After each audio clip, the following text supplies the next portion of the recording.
Nós temos, então, agora a palestra com a qual nós vamos concluir o terceiro dia de realização do Mininapol de Semiótica 2024. Então, concluindo a tarde de hoje, nós recebemos a professora Eliane Soares de Lima, professora da Universidade Federal Fluminense,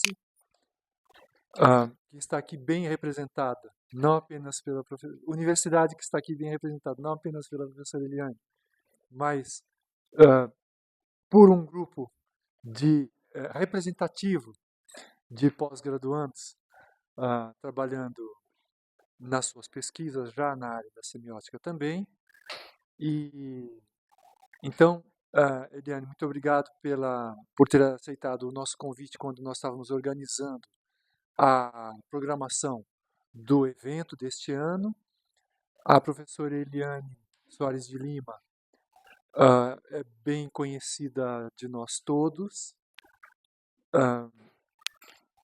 atuando atualmente na Universidade Federal Fluminense, realizou estágio de pós-doutoramento aqui mesmo na casa, vamos dizer assim, sob a orientação, sob a supervisão da professora Diana Luz Pessoa de Barros, até recentemente.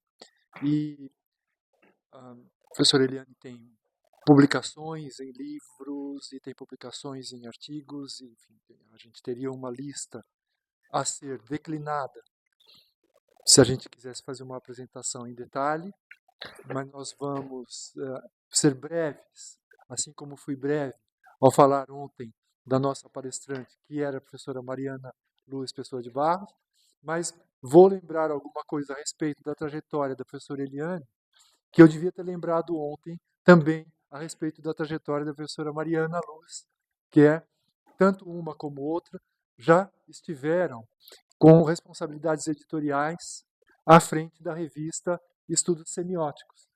E a revista Estudos Semióticos, aí posso dar testemunho pessoal a respeito, porque acompanhei tudo isso. A revista Estudos Semióticos teve, na gestão da professora Mariana Luz, que estava na companhia, então, na companhia já faz um pouco mais de tempo, na companhia do nosso querido Francisco Merson, foi um momento de um salto de qualidade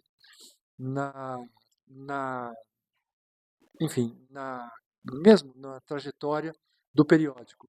E, mais recentemente, também com a incorporação da professora Eliane à frente da revista Estudos Semióticos. Anteriormente éramos o professor Américo Saraiva, da Universidade Federal do Ceará, e eu.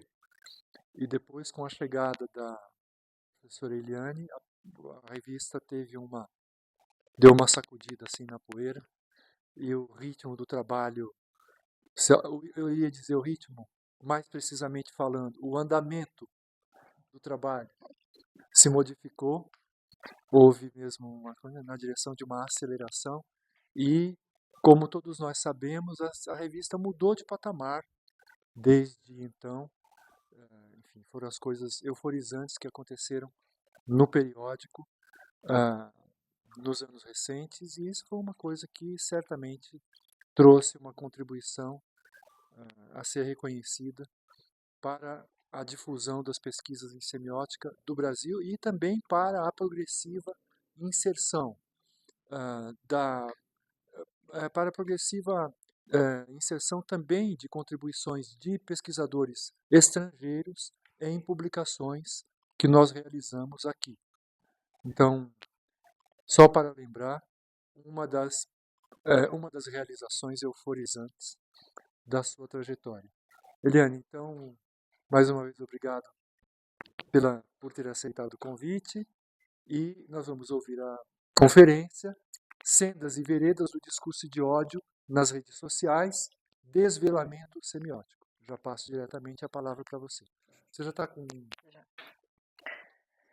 Bom, quase boa noite já.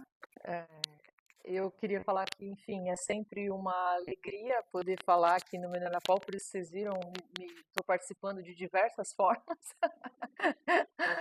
em todas as possibilidades, e, enfim, e trouxe isso para conversar com vocês hoje, que é, na verdade, um projeto que eu iniciei recentemente, né? Eu comecei, na verdade, a trabalhar com esse projeto no começo do ano. Então, eu tenho, na verdade, o que eu vou apresentar aqui para vocês hoje, mais do que resultados e tal, na verdade, tem um tanto de proposição. Até porque eu quis me aproveitar desse espaço privilegiado de conversa e de poder pegar um pouquinho mais pesado, assim, com a teoria, porque, enfim, sabia que as pessoas iam acompanhar. Então, a minha fala, de certa forma, está dividida entre o problema e a tentativa de solução. Depois eu até fiquei me perguntando, né, que eu falei assim, nossa, mas eu não devia apresentar isso numa palestra. Mas aí o Dilson trouxe na fala dele, na terça-feira, a citação do Fontani como um conselho ao semioticista, em que ele dizia assim, né? Procure a dificuldade, não procure a facilidade. Entenda por facilidade não ser preciso usar uma ferramenta porque a coisa se resolve ou porque ela precisa fazer uma descrição. É pela busca pela dificuldade que é preciso compreender o elo entre as diferentes ferramentas e compreender os fundamentos, os embasamentos. Quando se procura facilidade, não se progride. Enfrentar os problemas, aprender a formular boas questões é o que faz progredir. É preciso procurar identificar os problemas, formulá-los e fazer hipóteses para soluções. Se não se pratica dessa maneira, só se fará a aplicação. É preciso absolutamente conseguir problematizar. É isso a semiótica: identificar os problemas, analisá-los, formulá-los e resolvê-los, né? Então, eu estou meio me desculpando aqui que estou nessa linha e às vezes, bom, acho que todo mundo aqui passou por isso, tem passado por isso nesses dias, às vezes é muito difícil você tentar problematizar e tentar mostrar a proposta. Então, por isso também que eu quero aproveitar desse espaço. E a pergunta, né? Então, a minha problematização, também encontrei aqui uma boa explicação para ela ontem, quando a Mariana trouxe uma citação de Mancini. Aliás, uma citação que apareceu bastante aqui, o mesmo trecho, né? Em que ela fala assim, né? Ela fala no texto dela, que na verdade eu já li várias vezes, mas ontem, quando a Mariana trouxe, falei, é isso aí, ó, explica bem. Que é essa ideia da lógica do sentir reagir, né? Espectadores, usuários, formadores de opinião, somos todos cevados na lógica do excesso, aliados a uma saturação passional direcionada à indignação, à repulsa, ao ódio, ao medo, mas também à complacência, à ternura, ao êxtase, à adoração, em suma, todos somos, via de regra, solicitados primordialmente pelo sensível, portanto, acostumados a, antes de mais nada, reagir. E o meu problema, o objeto, nesse primeiro momento aí do desenvolvimento desse projeto sobre discurso de ódio, é pensar justamente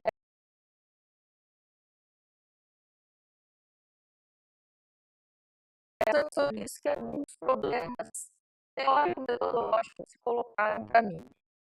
Então, eu vou primeiro, na verdade, falar um pouco dessas questões sobre o discurso de ódio e chegar, então, nesse problema semiótico e numa possível solução, que eu gostaria, inclusive, de que vocês depois pudessem me dar um retorno em termos de sentido, acho que dá para ser, porque ainda, como eu disse, são coisas a serem testadas, né? Para a gente entrar no clima, antes de começar a falar sobre essas coisas, eu trouxe um vídeo que eu queria que a gente visse. Não vou falar muito sobre ele, vou deixar para falar um pouco mais ao final, depois que vocês já tiverem tido uma primeira impressão. Opa, é aqui.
Bom, eu não sei se vocês conheciam esse vídeo, é um videozinho de 5 minutos e pouco que foi feito por uma artista, Gisele Beigelman, que é professora aqui na FAO, e esse vídeo ela fez para uma mostra do SESC, que era sobre o centro de São Paulo, e esses sons que a gente ouve são sons que ela recolheu nas redes sociais, a partir das postagens sobre uma ação da Prefeitura de São Paulo e do governo do estado para retirar os moradores da Cracolândia, né? E essas frases todas que vocês estão lendo aí são frases que ela foi recolhendo das redes sociais. Ela disse que, então, a única interferência que tem nessas falas é que ela tirou as menções políticas, né, de propaganda política. O resto tá tal qual foi recolhido.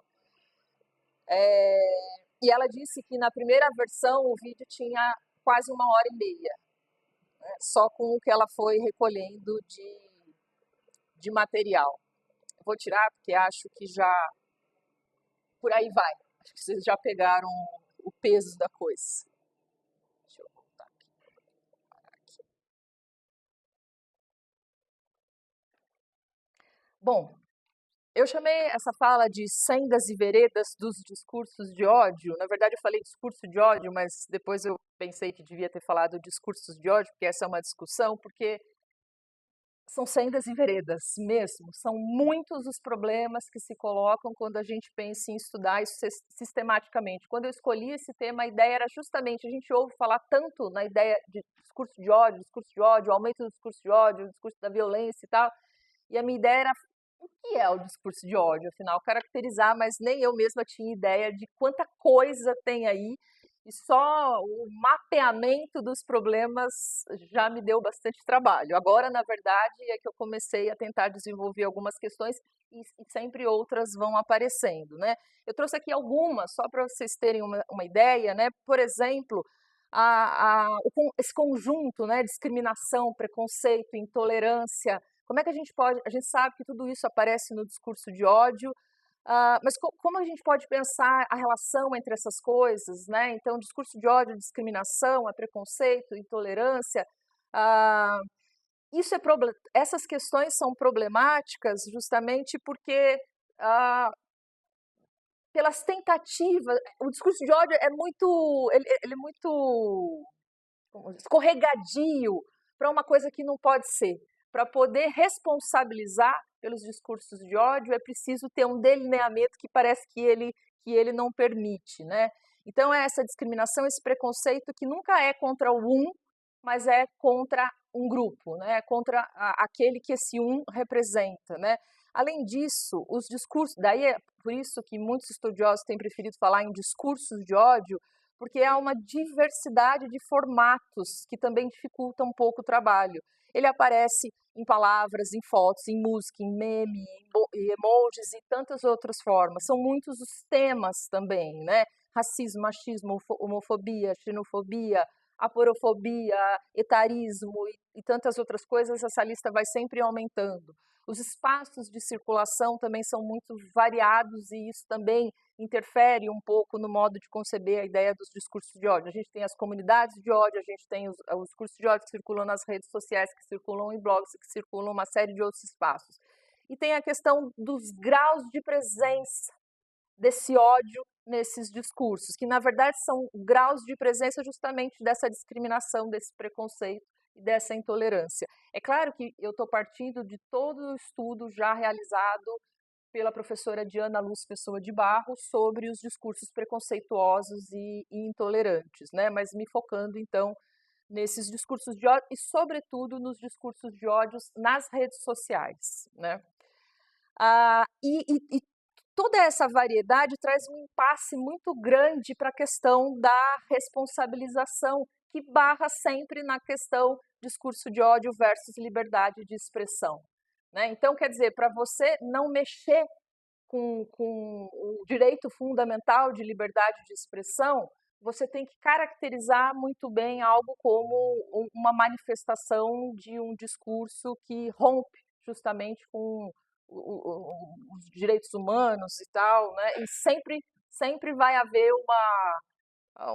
uma desculpa, alguma coisa para falar que isso é cerceamento da liberdade de expressão. Então, isso tem desafiado muitas áreas, também são várias as áreas que se dedicam aos discursos de ódio, né? Tem também a questão da normalização e da banalização da violência, né? Que vai desde o uso de discursos de ódio como estratégias de incitamento e de manipulação da opinião pública ao generalismo, porque justamente se figuras públicas começam a tomar isso, parece que, bom, todo mundo pode. A questão dos efeitos nocivos, que são sempre impactantes em todos os níveis, a gente está vendo isso, né? No nível pessoal, no nível social, político. E tem também a questão da força de mobilização, de engajamento e de incitamento desses discursos de ódio, e é esse o tópico pelo qual eu escolhi começar, né? Então, é sobre essa questão da força de mobilização, de engajamento e de incitação na qual que eu vou trabalhar.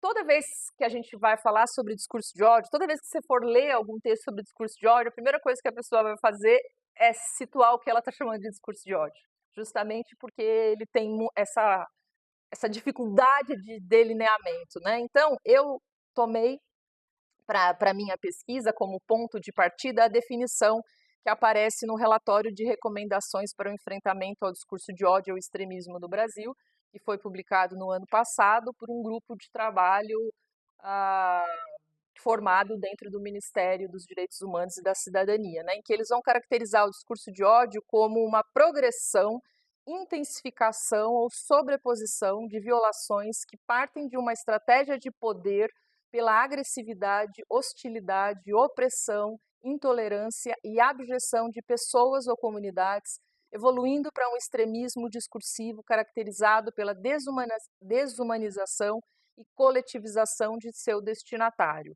Acreditem, não é unânime. Você vai encontrar uma série de definições de discurso de ódio e também, quando eu comecei, a minha ideia era justamente tentar encontrar as invariantes dessas séries de definições, né? O que também não é algo fácil. Bom, para essa minha fala de hoje, eu vou fazer um recorte bastante específico, então, né? Eu vou trabalhar com algumas poucas, porque nem precisava tanto, elas já são bem representativas. Postagens e comentários em redes sociais, né? Não me preocupei, na verdade, muito com o formato, se era uma postagem de partida ou se eram comentários, algo que, na verdade, eu sei que precisa ser refinado também, porque são práticas distintas, mas era mais o conteúdo em si que me interessava, né? Esse conteúdo que aponta para uma passionalidade exacerbada e que eu chamei, então, de um discurso raivoso. Vocês vão ver pelas postagens, porque justamente tem os graus de presença que eu falei. Nem todas as postagens têm o mesmo grau de agressividade, né? Então eu peguei aquelas que têm um alto grau. E recortei ainda nos discursos de ódio contra nordestinos, que nós muitos vimos as reações logo após as eleições, o resultado das eleições, né? E essas são algumas das postagens que circularam. Bom, a proposta, então, é examinar os impactos sensíveis do discurso de ódio, esse raivoso, né, de alta intensidade, alta passionalidade, suas qualidades estésicas, intersomáticas, enquanto uma forma de comunicação contagiosa, né? Daí a ideia da lógica do sentir-reagir. Ou seja, esse sentido que é, antes de mais nada, sentido,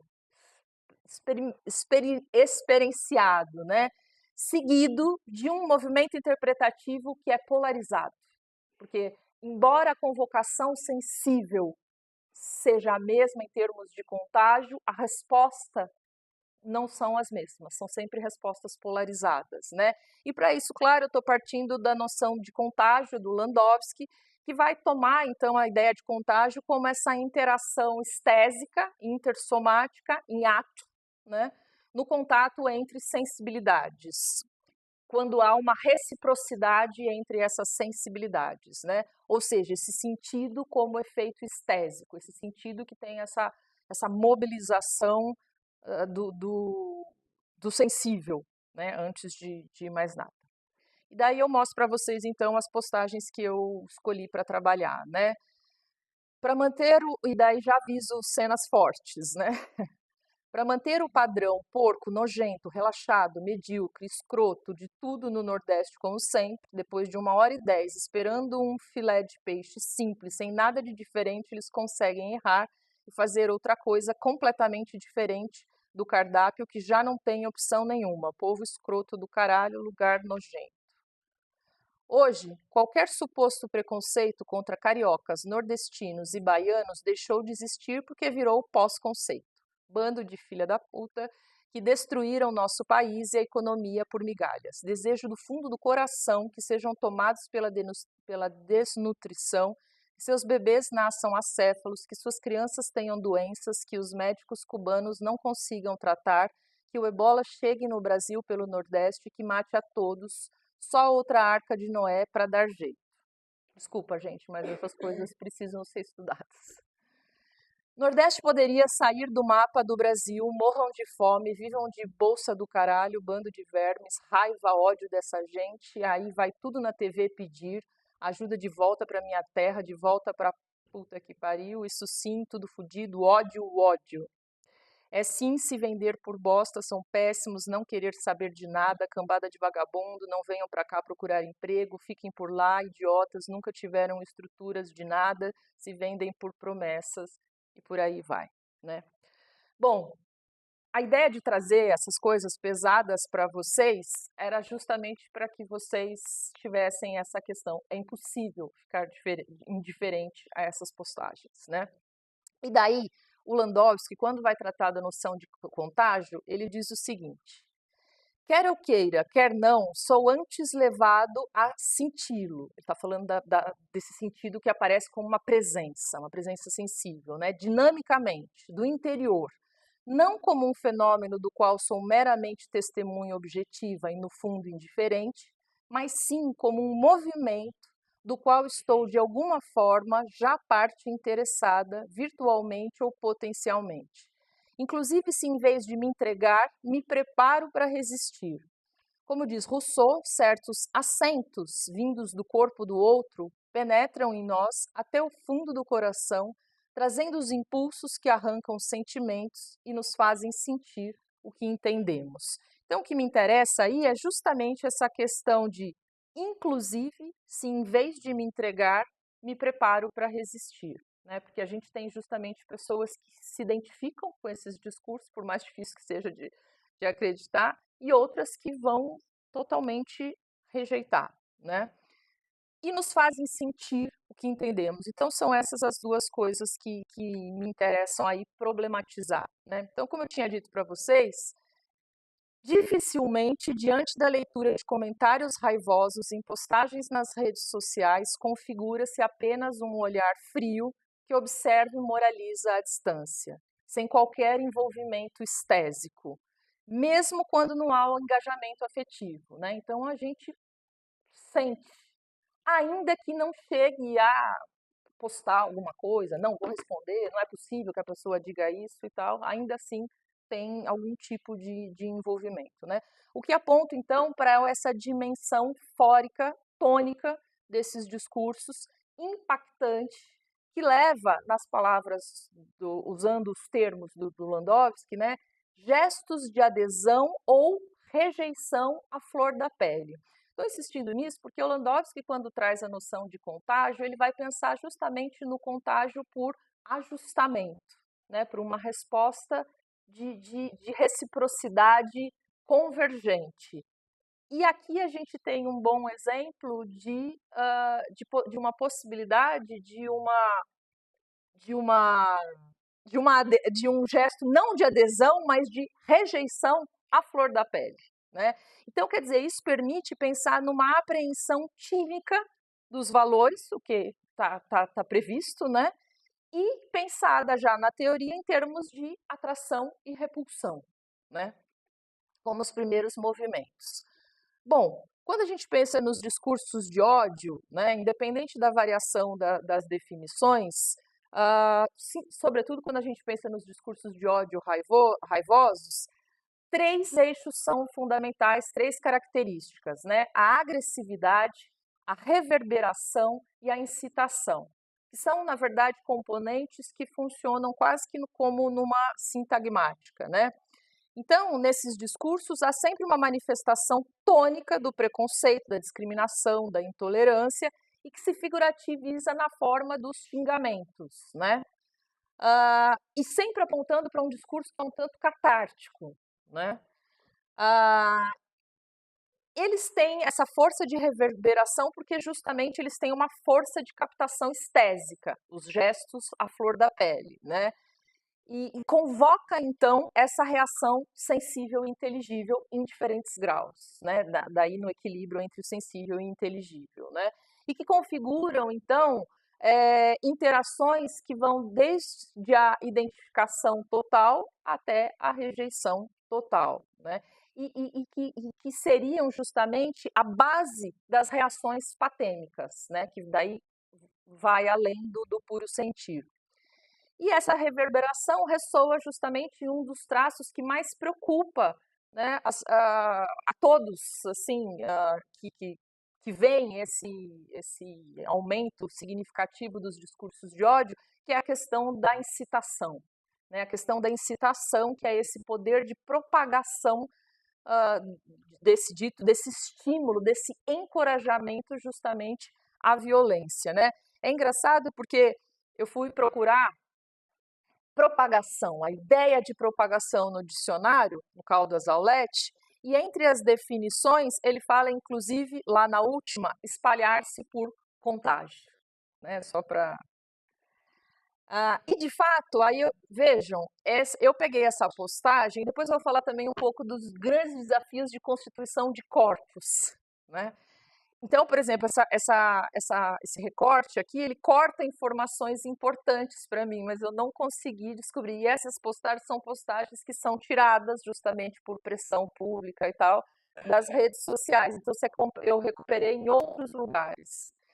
Mas me chamou, então, quer dizer, muito provavelmente esse número de compartilhamentos é pequeno, deve ter sido muito mais. Eu não consegui recuperar aqui quanto tempo da postagem depois já tinha 398 compartilhamentos. Ainda assim, me impressiona muito que uma postagem como essa tenha tido 398 compartilhamentos. E esses compartilhamentos não necessariamente remetem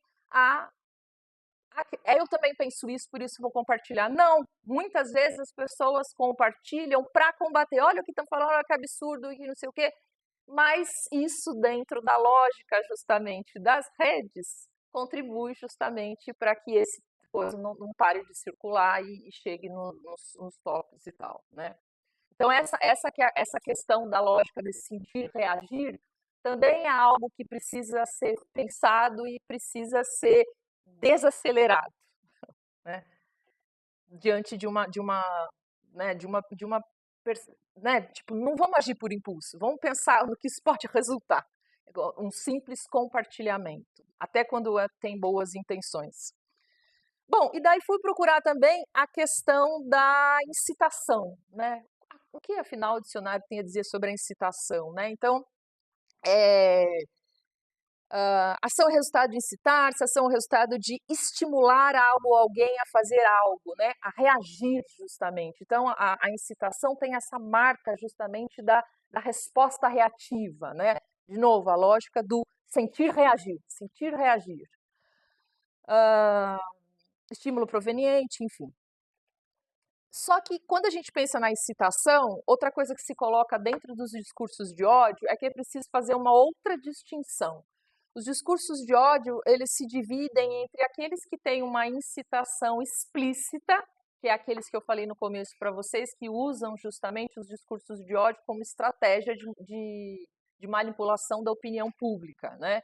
Então, ali tem uma clara intenção, né, de incitar o ódio pelo outro, né? É o que eu chamei de um ódio calculado.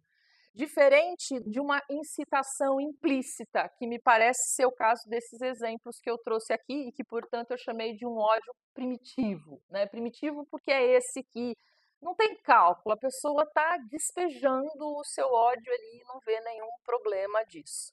Então, isso já mostra que é preciso fazer, são duas lógicas, né, que configuram duas práticas de discurso de ódio distintas. E a grande questão para mim que se colocava, então, é semioticamente. E daí vou partindo, então, para a problematização semiótica. Como é que o mesmo discurso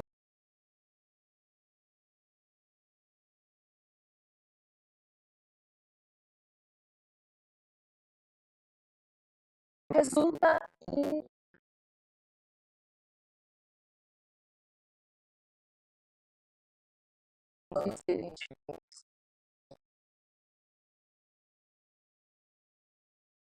que é ou de atração ou de repulsão, né?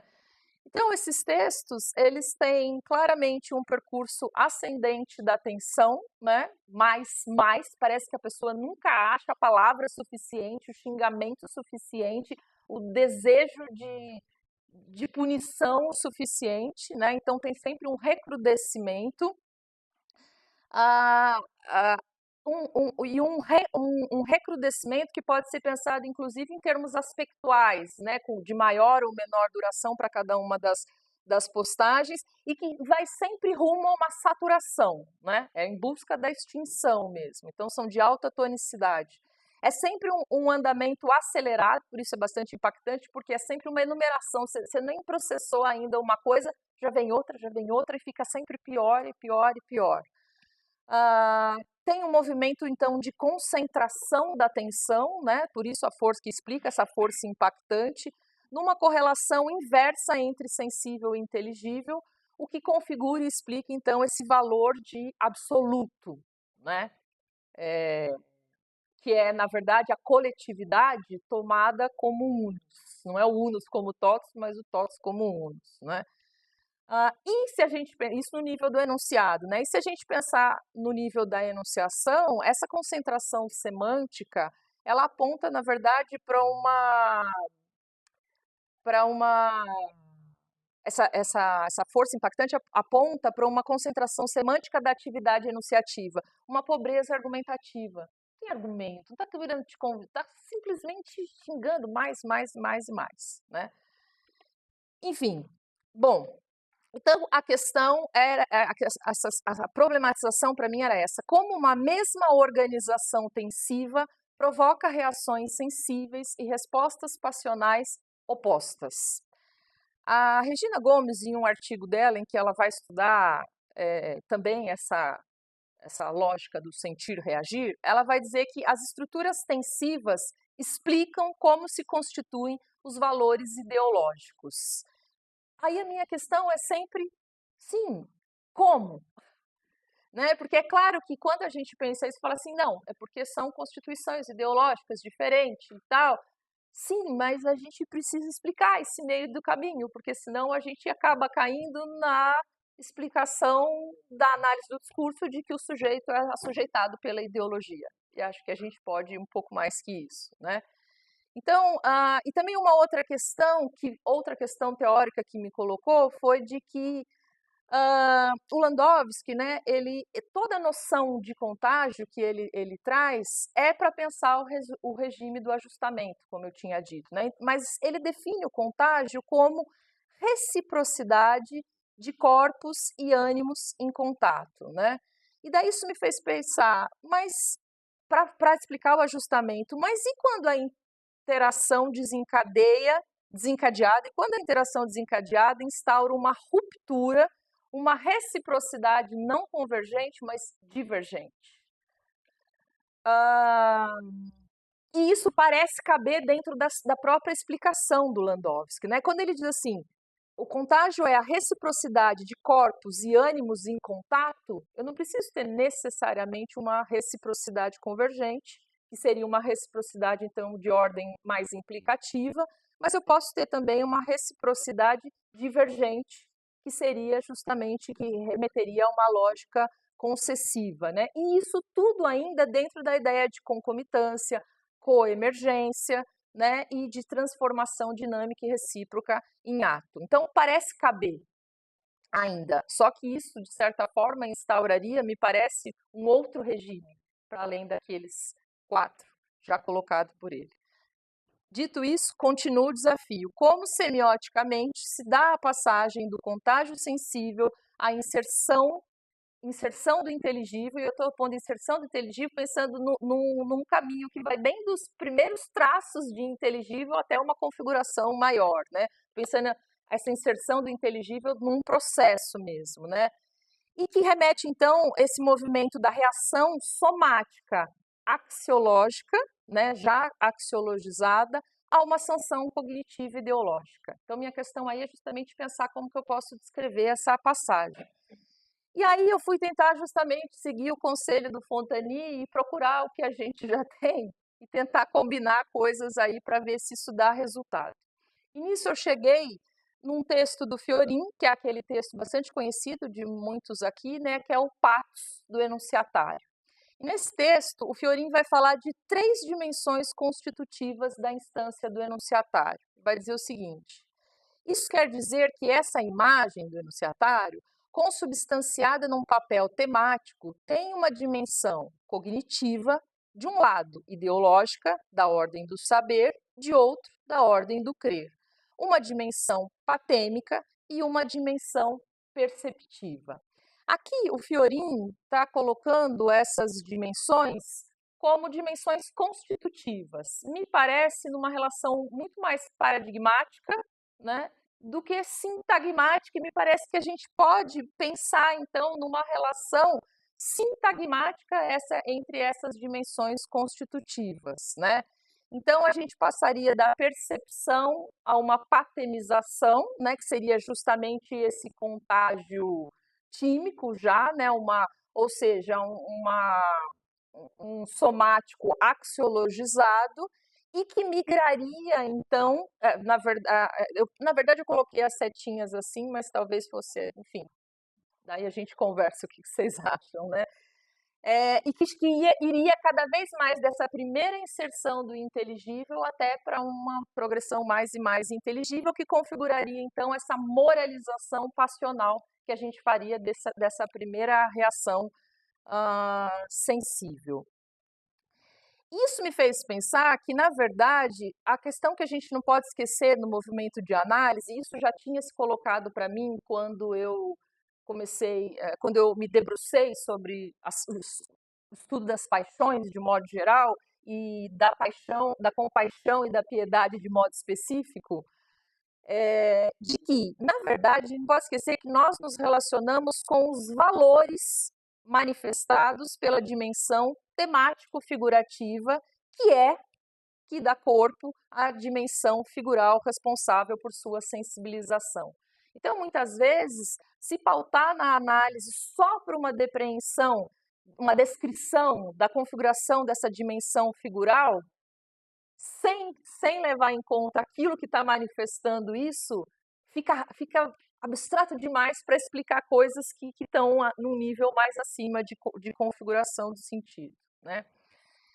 Isso me parece, então, que essa sintagmatização das dimensões propostas pelo Fiorin ganha corpo ainda em termos de metodologia se a gente junta com uma outra proposta que o Bertrand apresenta, e que vocês vão ver num diálogo direto com essas dimensões, quando ele vai falar no último capítulo de Caminhos da Semiótica Literária, ou Semiótica da Leitura, ele vai propor uma tipologia dos modos de adesão. Só que aí ele está pensando justamente nos modos de adesão do leitor em relação aos textos literários, né? Ele vai propor uma tipologia dos modos de adesão, de crença ou de participação induzidos pela leitura dos textos literários, como 4 vias contratuais da significação figurativa. Ele vai falar tanto essa interação se dá muitas vezes por um crer que é assumido, algumas vezes por um crer recusado, por um crer crítico e um crer em crise. E ele vai explicar que ele chegou nessas 4 vias contratuais da significação a partir da articulação de 2 dimensões, o que ele chama de 2 dimensões perceptivas, que seriam 2 camadas distintas de construção do sentido, né? Que seria justamente a correlação entre, e daí são palavras dele, tá? a significação sensível da experiência perceptiva, a experiência perceptiva ela mesma, e a significação igualmente sensível da experiência discursiva. E daí ele vai falar, essa experiência discursiva ela é marcada justamente por essas oposições entre o exterior e o interior, né? Entre a verdade referencial, não referencial no sentido de referente, mas a verdade tomada como um ponto de referência, né? Construída discursivamente também, e a verdade da leitura, a verdade que está sendo proposta. E isso me pareceu um caminho produtivo, inclusive a gente está até discutindo, já discutiu um pouco dessa proposta junto com as minhas parceiras de subgrupo do GT de Semiótica, né? Tenho aqui a Beth e a Mariana, que já até inclusive deram algumas contribuições. Aqui já estou trazendo até uma outra formulação um pouco. Que me parece que dá para pensar, então, numa tipologia desses modos de adesão e de interação, pensando justamente nesses movimentos de atração e repulsão a partir dessa proposta do Bertrand.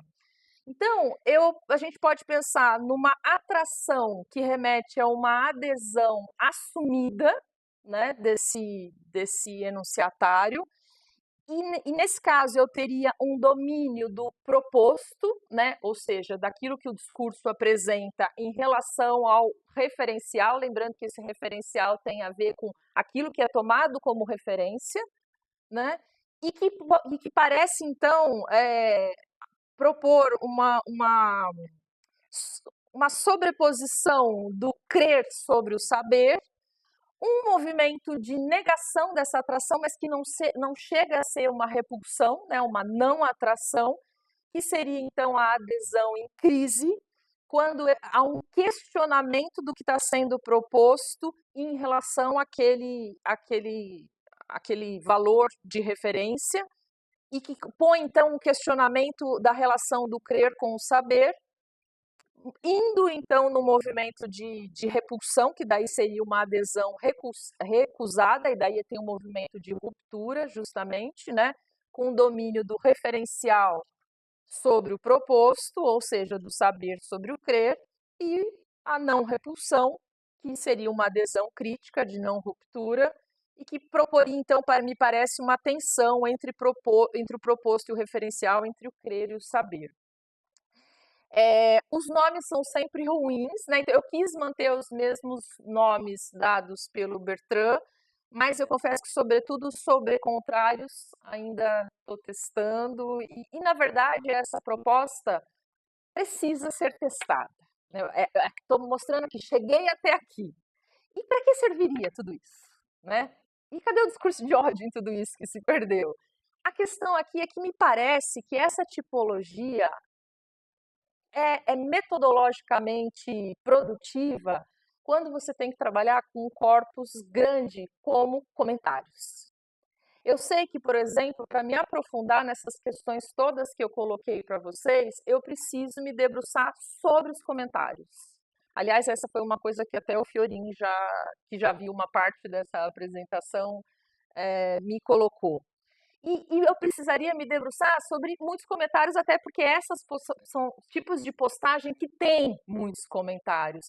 E aí me parece que essa tipologia permite classificar justamente os diferentes tipos de atração e repulsão, de não atração, de não repulsão, e que parecem dar um delineamento mais claro, mais categórico para a questão dos discursos de ódio, mais ódio, menos ódio, enfim, pensar nos graus de presença dessa violência, né, do dizer.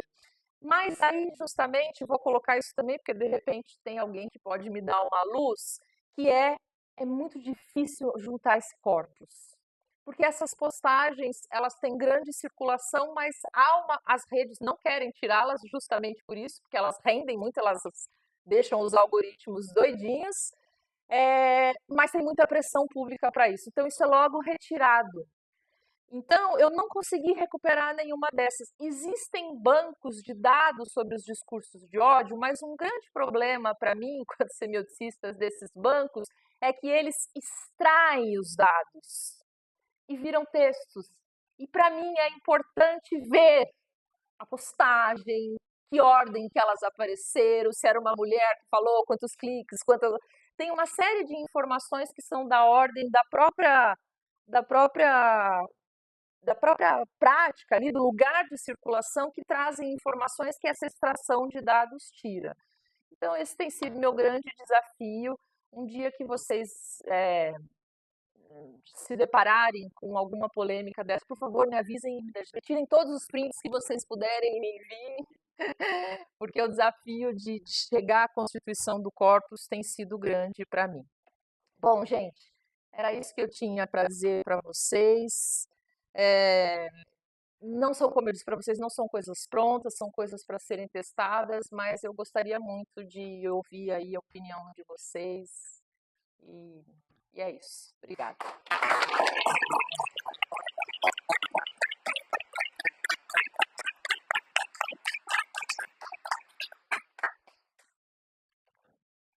Só mais uma coisinha, vocês veem, se daqueles tópicos todos eu peguei um e já estou aqui com esse imbróglio, imagine o resto.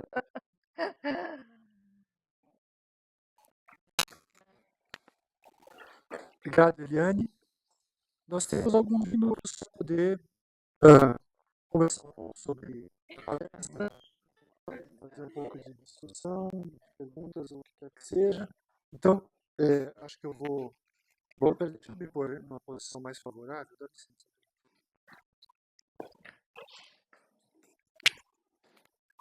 Acho que quem levantou a mão primeiro foi a Mariana. Foi a Beth. A Beth, então depois a Mariana. A Renata, acredito que tinha levantado a mão também. Depois o Igor. Não, então. Beth, Mariana, Igor, depois Renata. Tá bem, começamos com a Beth. Para gravação.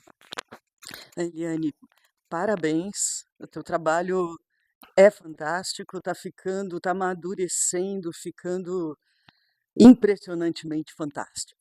Então, dito isso, eu queria te fazer uma pergunta. Você fala em mídias sociais, eu não uso coisa assim, mas você falou que seria importante ver a ordem, ver quantos comentários. Então, o que eu vou te perguntar, de ordem prática, não tem todos esses dados, mas se serviriam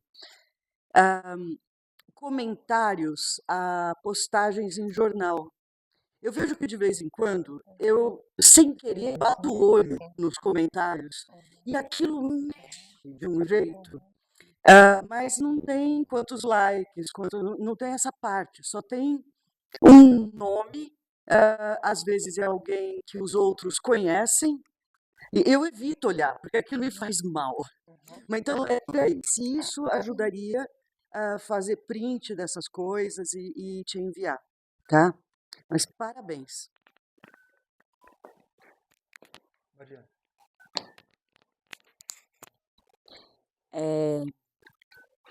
Eu também adorei o trabalho, já tinha visto uma parte, mas gostei Aliás, foi você que me ajudou com a coisa da ruptura, porque antes eu estava usando desajustamento, ajustamento e desajustamento. Aí a Mariana falou, não pode ser desajustamento, porque faz prever que tinha um ajustamento anterior, né? E aí fiquei pensando algumas coisas. Vou começar pelo fim. Duas coisas assim que eu. Uma, eu anotei da definição que você colocou sobre o discurso de ódio, a questão que ele leva a uma reação polarizada, né? Uhum. E polarizada geralmente é posições contrárias, extremas, né? Uhum. E aí eu fiquei pensando se, de alguma maneira, isso também, esse seu quadrado, né, final aí da atração-repulsão, da adesão crítica em crise e tudo mais, se ele também, daí, vendo a reação ao discurso de ódio, ele também não ajuda a identificar, porque eu fico pensando assim, será que o discurso de ódio gera adesão crítica em crise? Ou ele só pode gerar adesão total e absoluta ou repulsão total e absoluta, né? Será que ele gera uma reação do tipo, ah, não, concordo, mas não precisa querer matar todos os nordestinos, não sei, é uma coisa estranha, tudo é possível, né? Mas fiquei pensando nisso, é uma hipótese para testar, Uhum. talvez, ou talvez você já tenha alguma coisa para dizer sobre isso. A outra coisa que eu fiquei pensando, que eu gostei muito também a hora que você fez a sintagmatização lá da percepção, patemização, cognição,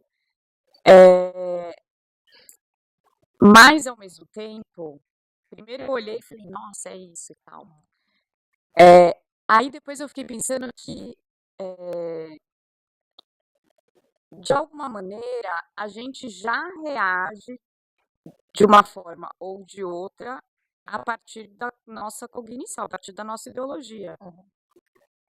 Então, eu não sei como eu não, a cognição está aí por último, entendeu? Eu fiquei pensando se, no fundo, não tá tudo junto mesmo, sabe?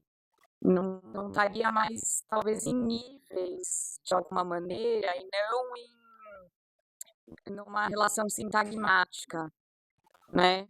Porque a reação é meio instantânea, Uhum. e aí É e muito ela é guiada pela nossa ideologia, né? De alguma maneira. A gente não, tipo, a gente reage com repulsão àqueles comentários ou atração por questões também ideológicas, valores e tudo mais, né?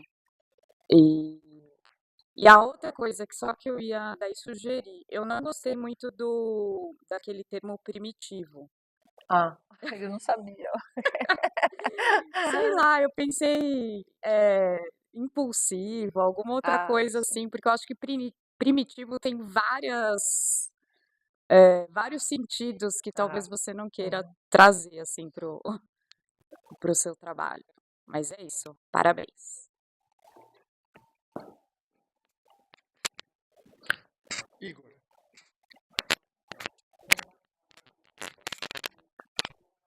Obrigado, Eliana, pela fala. O que eu vou comentar é sobre a última coisa que você falou, que é sobre como retiram certos conteúdos, né? Aí eu queria falar para você do Internet Archive. Ele é uma plataforma que serve tanto como uma biblioteca pública, em que as pessoas podem subir arquivos lá, mas ele também tem um negócio que chama web crawlers, que são vários bots que circulam toda a internet e vão tirando prints e vão salvando aquilo. Então, assim, como era a internet nos anos 90, isso está salvo lá. E, assim, eu nunca usei para esse sentido, assim, mas Uhum. eu acho que é uma coisa que você pode testar. Porque, por exemplo, o Facebook, sabe, tem bots que o dia inteiro vão estar tirando prints Uhum. daquilo lá e pode ser uma coisa que te ajude. Ah, nossa, super obrigada. Não. Ah. Mas às vezes um G1 da vida com os comentários. Uhum. Legal.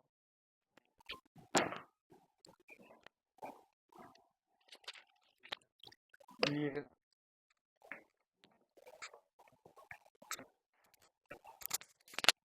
Li, também quero parabenizar, porque eu também, como a Mariana e a Beth, já Uhum. conheci um pedacinho, né, dessa discussão e concordo com a Beth, está ficando sempre cada vez melhor, né, mas vai amadurecendo. Agora, ainda eu acho que tem umas coisinhas que eu fico me perguntando ainda, Uhum. sabe? Sim, Quando você claro. coloca, eu fico assim, será? Esse da cognição, eu nem sei quem foi que. Acho que foi a Mariana, né? Mariana. Na hora eu pensei a mesma coisa com essa cognição. Primeiro, que não é cognição exatamente o que você quer falar, né? Eu acho. É que eu só mantive o termo do Fiorino.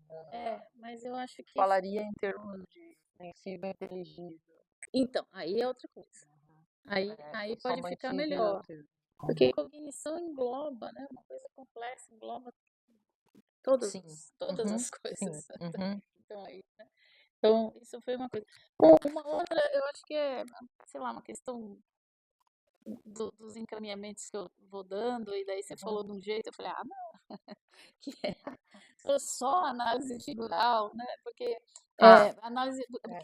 análise figural não vai dar todas as respostas e tudo, mas é claro, acho que ninguém esgota uma análise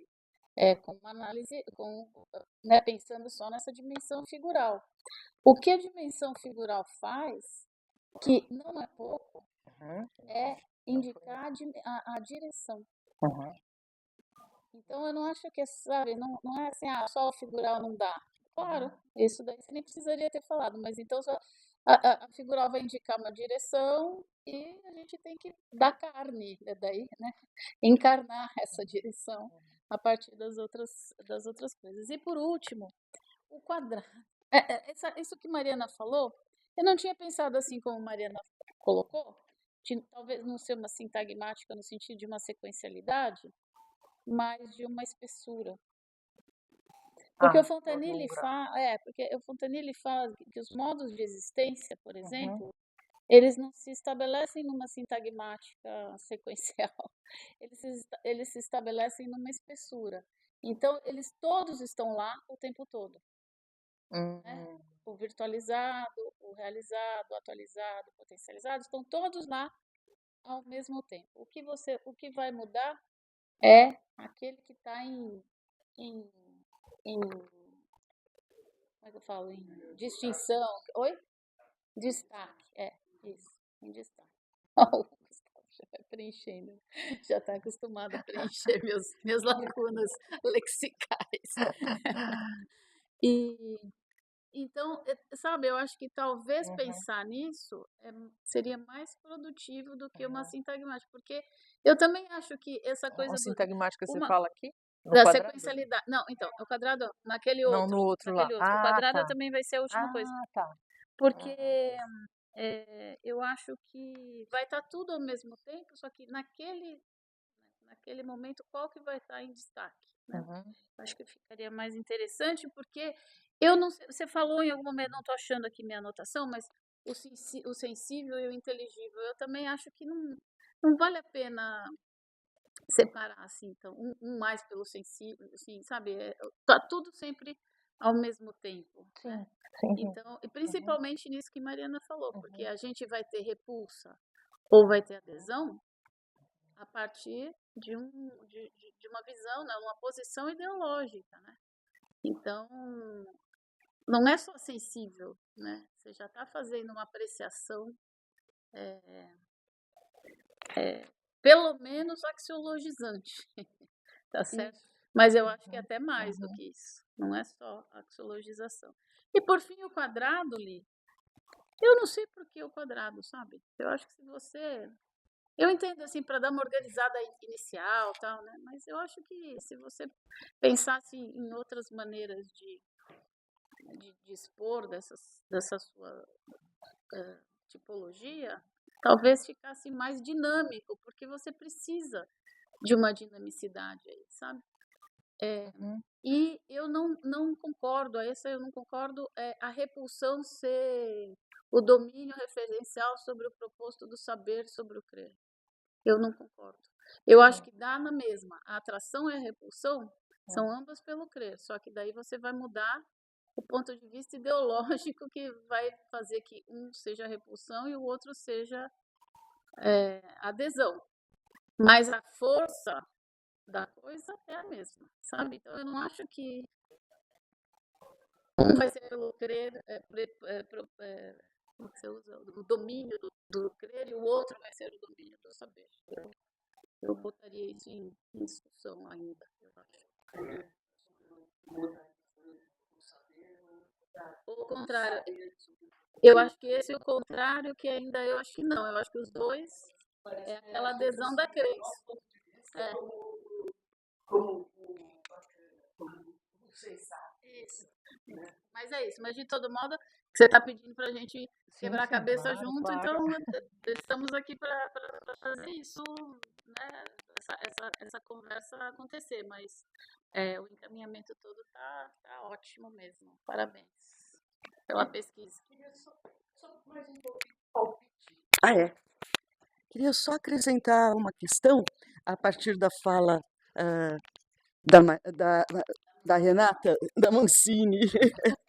Muito. Eu ia falar Mancini, eu ia falar, bom, é Renata Mancini, ok. É que é formal demais para o nosso dia a dia. É uma pergunta, só para ajudar a pensar, né? Que você falou de axiologização, sim, sem dúvida.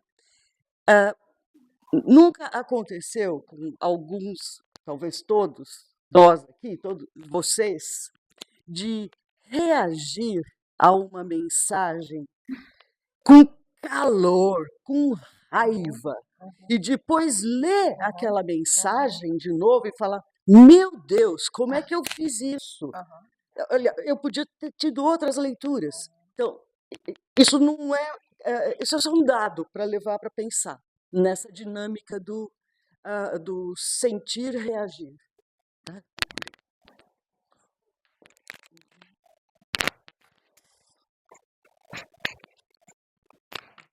Você Eu já tem, tenho, né? Tava esperando você me você tem 3 minutos para solucionar todas essas questões, porque nós temos que liberar a sala dentro de 3 minutos. certo. Então, mais precisamente 2 minutos e meio. Eu acho ótimo. A gente vai daqui direto pro bar, aí vai ficar melhor ainda. Eu queria, antes de mais nada, agradecer muitíssimo por todas as sugestões. Acho que era essa mesma ideia. Enfim, quando a gente está pensando coisas, a gente fica inseguro, né? A gente fala, faz sentido. Então, agradeço muito a dica do Igor também. Depois quero que você me explique melhor, Igor. Achei bem legal. Vou olhar, porque pode ser que não dê exatamente para aquilo, mas eu acabe achando até outras coisas, né? Bom, começando pela Beth, né? A questão os comentários, exatamente. Eu pus aqui a polarização, mas foi a Mariana. Do jornal, sim, Beth, na verdade, todo o material pode me mandar, e daí eu seleciono. Eu ia te perguntar, Beth, que plataforma é? Você falou do jornal, tipo, não nas redes sociais. Não, mas não importa, porque justamente tem muitos estudos que partem dos comentários que a mídia joga uma notícia dessas que sabem que vai, né, bombar de comentários, é o que a gente mais tem, e daí surgem assim então isso também serve.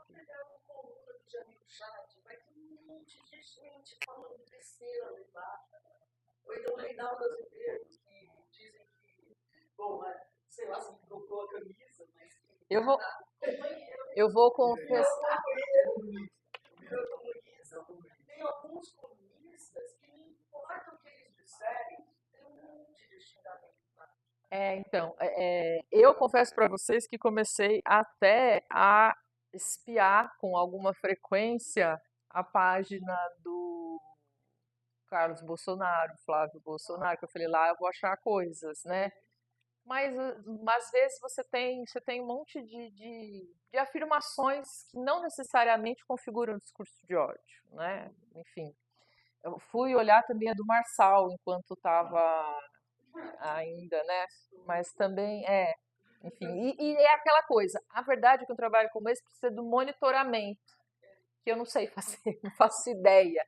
Eu até estou pensando assim que eu preciso agora conseguir algum contato, parece que até na UF tem, com o pessoal da estudos de mídia, por exemplo, com gente que trabalhe com a parte mais das mídias mesmo, e talvez a gente possa fazer um trabalho colaborativo aí, né? Isso, exatamente, né? Então sim, Beth, pode mandar tudo. A Mariana falou da questão da polarização, né? Que polarização faz pensar nessas posições contrárias e extremas, né? E acho que se eu pensar, por exemplo, nessa coisa do discurso raivoso, acho que vai configurar essas também, né? E se há possibilidade para reações intermediárias.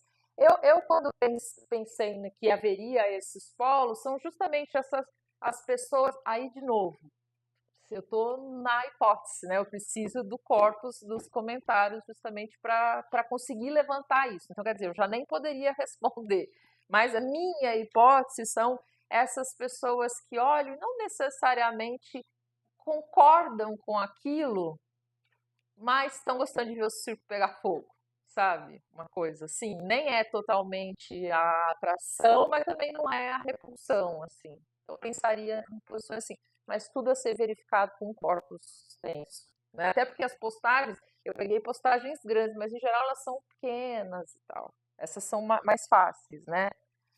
A outra questão que você falou, né, da sintagmatização, por que a cognição estaria lá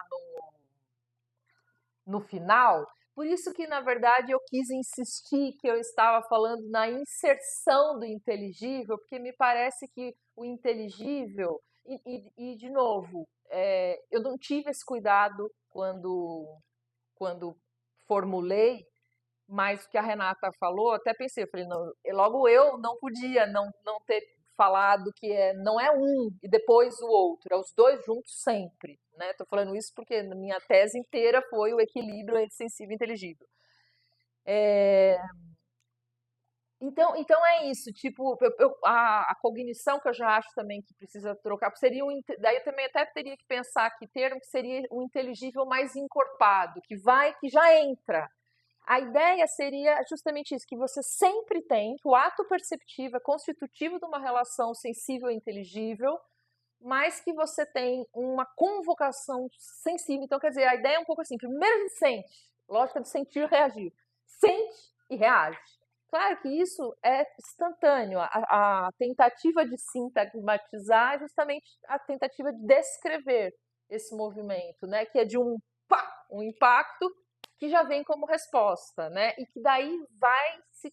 Então, quer dizer, você choca e se a gente pensar, dá para até pensar num pouco de desaceleração até chegar no ideológico. Só que, por isso que eu falei, na verdade, esse sujeito perceptivo, ele já é encarnado ideologicamente, assim, né? Então não é puro, né? É só uma tentativa de descrição. E daí eu não sei se vocês concordam com isso, mas a ideia seria justamente isso, de pensar num processo de constituição desse inteligível, que vai entrando e se configurando, né, até que a pessoa toma a decisão de responder ali, né, seja concordando ou não. Vou substituir o termo primitivo, eu usei ali que eu falei, né, achei que explicava. Já falei, né, que também acho que trocar cognição por inteligível. E quando eu quis dizer só a análise figural, não foi de modo algum, né, dizendo sim, mas foi o que eu quis dizer foi assim, dependendo da pergunta que você está se fazendo, e eu falo isso porque quando eu estava estudando as diferenças entre compaixão e piedade, eu fiz a descrição figural, para mim parecia muito clara na diferença. E depois, quando eu fui para a análise do corpus, eu vi que eu podia ter a mesma configuração e ainda assim era compaixão, não era piedade e tal. Que na verdade, deu para mim a necessidade de a gente distinguir afetividade de paixão. Porque a paixão tem uma dimensão temático-figurativa que é fundamental para a descrição. Mas para você falar da afetividade dessa paixão que varia, você precisa fazer uma descrição. Era nesse sentido, né? Depende da pergunta, você não pode prescindir de uma análise do temático figurativo ali que manifesta. Até porque nossa relação é com ele. A gente busca nele o figural para explicar justamente essa primeira resposta, né? Mais ou menos impactante. Essa ideia da espessura achei ótima. Você lembra que texto do Fonteny é esse? Vocês podem me falar depois também. Tá.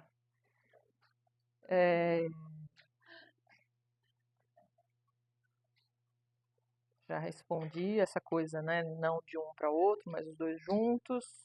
E essa coisa do domínio do saber pelo crer, eu só pensei numa posição assumida, bem marcada, assim, que nem passa por uma crença, já é tomada como um saber. Foi por isso. Mas eu ainda acho que isso aqui precisa ser. E acho que, na verdade, agora, só dá para refinar com corpus, né? Testando e tal.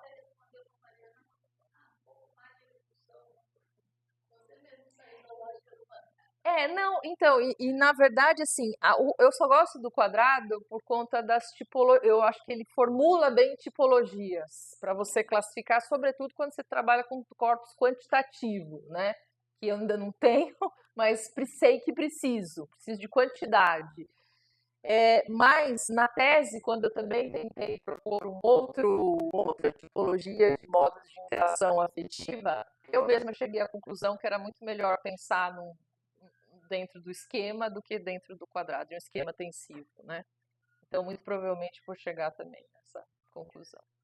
Acho que era isso. E queria só, mais uma vez, agradecer muitíssimo, gente, pelos comentários, pela paciência de estar aqui até agora. Obrigada.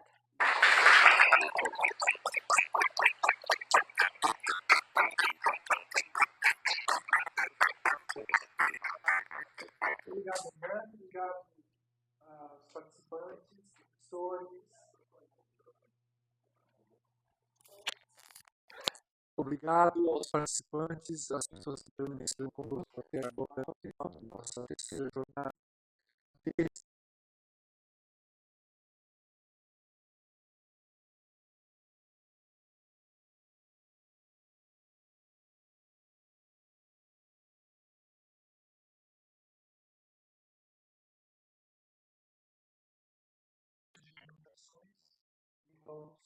E, finalmente, ao final da tarde, a conferência de encerramento com o professor Luiz Tati.